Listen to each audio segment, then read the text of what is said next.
Casamento não é tão fácil. Apocalipse 19:9.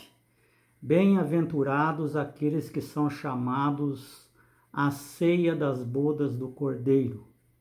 São estas as verdadeiras palavras de Deus. Apocalipse 19:9.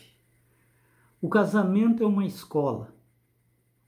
Aprendemos lições profundas sobre seu amor sobre nós, por nós.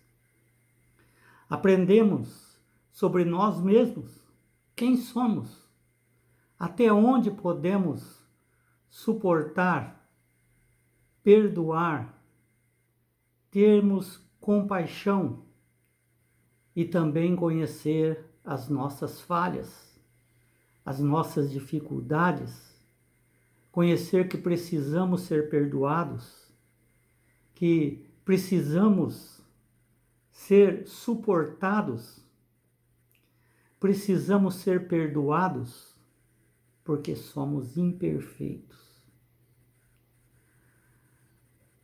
Também aprendemos do casamento sobre o relacionamento entre Deus e o ser humano, nós mesmos. O amor e o casamento têm sido atacado pelo inimigo e distorcido, o que faz tornar muito mais difícil de apreciar o que Deus deseja nos ensinar. Às vezes ficamos desorientados, ficamos nervosos e tomamos atitudes impensadas para colher apenas mais frutos amargos. Então, o casamento é uma prova que Deus nos dá para conhecermos a nós mesmos, os limites de nossa espiritualidade, para que possamos não esperar a felicidade do outro, mas fazermos a felicidade para o outro. Então, com a distorção sobre o casamento que vem acontecendo cada vez mais na esfera humana pelo inimigo de Deus, nós precisamos ficar atentos. A importância do casamento é fatal. Deus considera o casamento e o sábado de maneira especial. Foram criados no Éden, antes do pecado. Existe um ideal para o casamento. Existe um ideal para o sábado. E ambos estão sendo atacados pelo inimigo para mostrar nos convencer de que Deus fez coisas erradas, mesmo antes do pecado. E isso é uma mentira. Existem pontos positivos e negativos do casamento. E mesmo quando há falhas, aprendemos algumas verdades. Nós precisamos aprender sobre o casamento ideal que Deus colocou. O casamento, em muitos momentos da Bíblia, tanto dos profetas como no Novo Testamento, foi usado como metáforas que ressalta a intimidade de Deus para com o ser humano. Vemos Gênesis 2, 23 e 25, que não é uma metáfora, é o relato histórico de algo real que Deus fez. E ele diz assim, ilustrando a conexão de Cristo com a humanidade, o desejo dele. Agora vocês são ossos dos meus ossos. Veja que foi Adão que falou, mas é como se fosse Deus falando para a humanidade. Vocês são ossos dos meus ossos e carne da minha carne. E os dois se tornam uma só carne. União.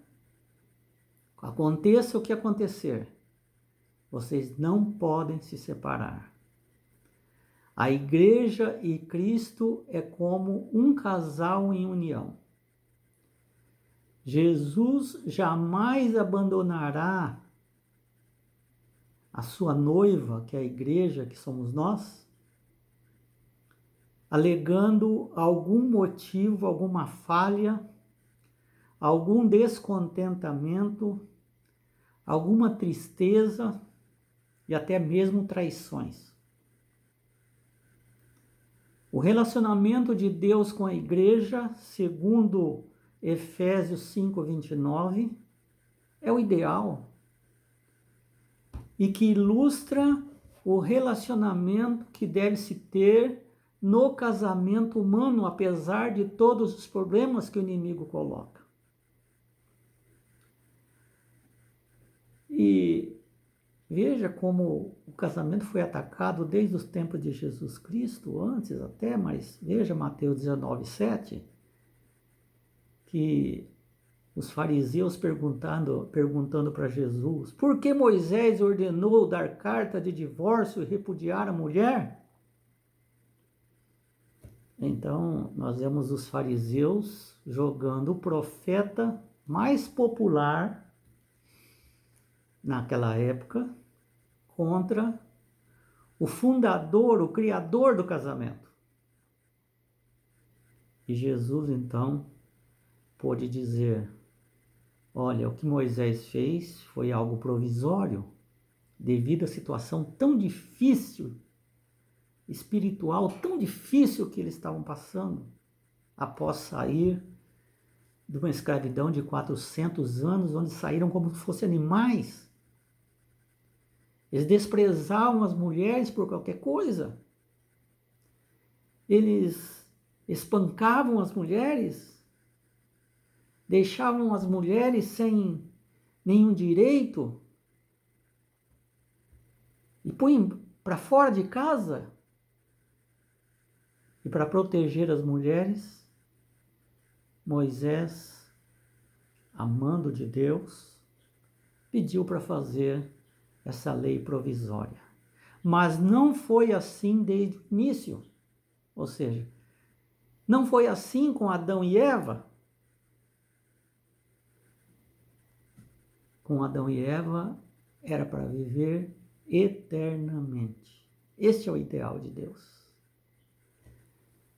Um casamento duradouro e marcado pela fidelidade era o ideal de Deus. Não interessa o que acontece durante o casamento. Ora o marido falha, ora a mulher falha. E essas falhas abrangem qualquer tipo da natureza humana. Qualquer pendor para a fraqueza, para as reações de raiva, de palavras que machucam. O casamento, essa instituição divina, sempre tem sido atacado pelo inimigo. Não só o casamento, mas o sábado também. E é interessante que ambos, casamento e o sábado, mostram o anseio de Deus por um relacionamento com suas criaturas. Deus quer abençoar a sua igreja através do sábado. E ele escolheu o 7º dia para que pudesse estar livre de qualquer compromisso, estar com eles ali, passear pelo jardim e se deliciar com o relacionamento, ouvindo suas criaturas, falando com suas criaturas. E o casamento ilustra a fidelidade, ilustra o ideal de Deus. ilustra o perdão, a graça, a compaixão, a misericórdia de um para com o outro. E isso faz envergonhar o inimigo. Quando nós perdoamos nosso cônjuge, quando nós usamos de compaixão, isso ataca o inimigo, isso envergonha o inimigo, isso derrota o inimigo, porque isso não vem do ser humano, vem de Deus. O casamento é uma união entre duas pessoas imperfeitas. Às vezes, um dos cônjuges acha que é perfeito e não é. Só que o simples fato de achar que ele não é imperfeito faz gerar inúmeros desentendimentos. Então, como são duas pessoas imperfeitas, sempre gerará conflitos.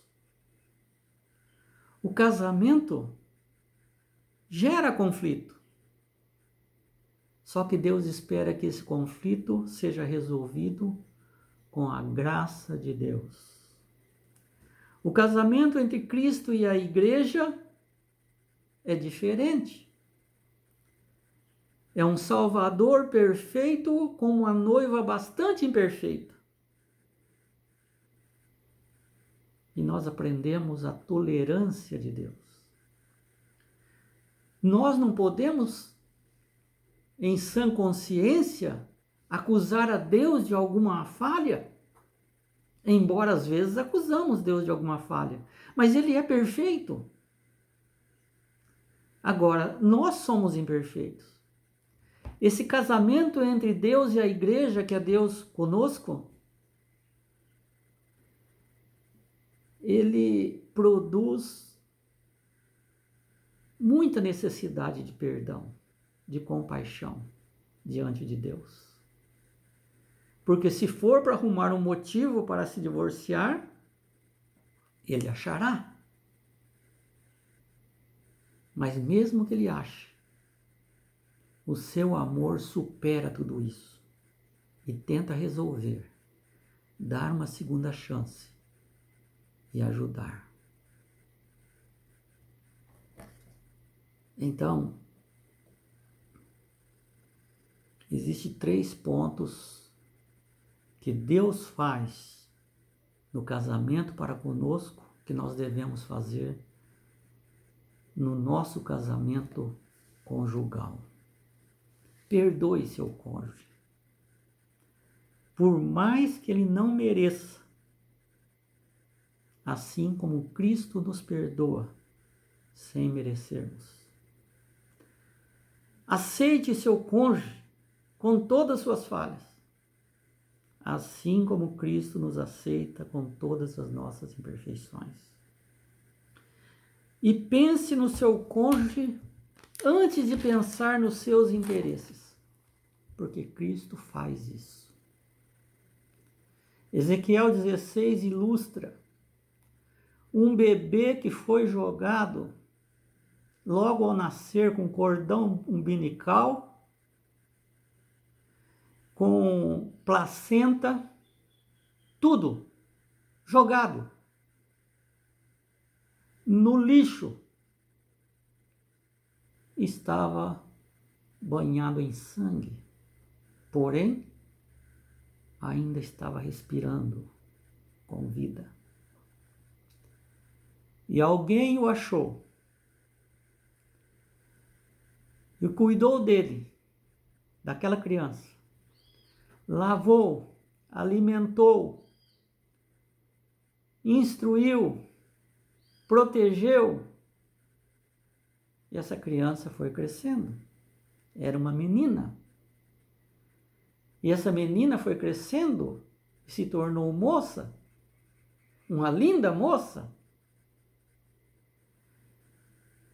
E nos seus tempos de amores, aquela pessoa que cuidou dela casou-se com ela. Para quê? Para continuar cuidando dela. Porque ela precisava ser cuidada até o fim da sua vida. Quando crescemos, quando nos casamos, não quer dizer que não precisamos mais de ajuda. Pelo contrário, Deus fala que não é bom que se fique só, mas que precisa de um auxiliar o outro. Porque muitos desafios vêm para frente. Muitas dificuldades, muitas lutas. E quando essas lutas começarem a acontecer, um precisa ajudar o outro, porque são uma só carne. Estão unidos na saúde e na doença, nas dificuldades e na felicidade. Entretanto, essa moça ficou orgulhosa com sua beleza e desprezou a ajuda daquele que queria ajudá-la. E então passou a se prostituir. O orgulho, a vaidade entrou em sua cabeça e ela abandonou aquele que o cuidou. Não casou com mais ninguém, mas se prostituiu. Então, a conclusão que o profeta fala que Ezequiel 16:14, você era perfeita por causa do meu esplendor que eu tinha posto sobre você. Não era por causa do seu merecimento. Se não fosse eu, você tinha morrido. Mas você precisa de cuidados. De igual modo, somos belos aos olhos de Deus, pela graça de Deus. Ezequiel 16:15 diz, mas você confiou em sua beleza, em sua fama, fez com que você se prostituísse e você se ofereceu a todos os que se passavam para ser deles. Quando as criaturas pensam que sua beleza vem delas mesmas, essa beleza perde seu valor e surgem problemas. Aquela pessoa que cuidou de nós desde o nosso nascimento é Deus. Ele quer casar conosco para cuidar de nós até o fim. Eis que eu estou convosco todos os dias até a consumação dos séculos. E Apocalipse 16, 3, 16 a 18. Você está dizendo que está rico e não precisa mais de Deus, mas você não sabe que você é infeliz, miserável, pobre, cego e nu? Aconselho que voltes para mim, para seres abençoado. Que aprendemos? Que o casamento não é fácil, porque o pecado trouxe muitas mazelas. Mas ainda é o plano de Deus. O casamento é uma maneira de mostrar como Deus é paciencioso, perdoador, compassivo, porque Ele é perfeito. E nos escolheu pessoa não merecedora, imperfeita, cheia de falha. Se nós reconhecermos isso, vamos entender que no casamento é a mesma coisa. O nosso cônjuge é imperfeito, precisa da nossa compaixão, do nosso perdão. Quando olhamos para Deus, vimos como Ele nos trata, sendo nós desse jeito. Quando olhamos para o cônjuge, vemos que ele também precisa de mim e eu preciso dele.